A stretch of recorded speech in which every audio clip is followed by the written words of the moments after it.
Hi mga ka-healthy! Guilty ka ba na katabi mo lagi ang phone mo habang natutulog?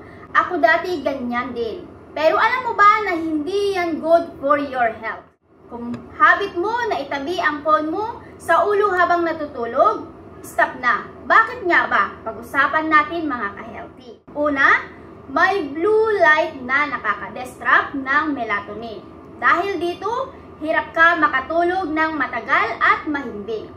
Pangalawa, kahit hindi ginagamit, naglalabas pa rin ito ng signals na pwedeng makaapekto sa brain activity. May electromagnetic field pa rin kahit naka-standby. At yan pwedeng makaisturbo sa natural na rhythm ng tulog mo.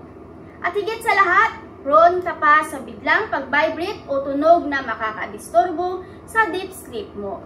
Magiging mahirap tuloy makapasok sa deep sleep stage. Alam nyo mga ka-healthy, kung kulang ka sa deep sleep, mas prone ka sa low energy, mood swings, at poor focus kinabukasan. Simple lang ang solusyon.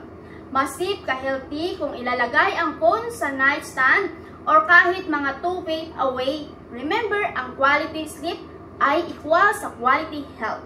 Huwag mong hayaan na phone ang magnakaw nito. Bye!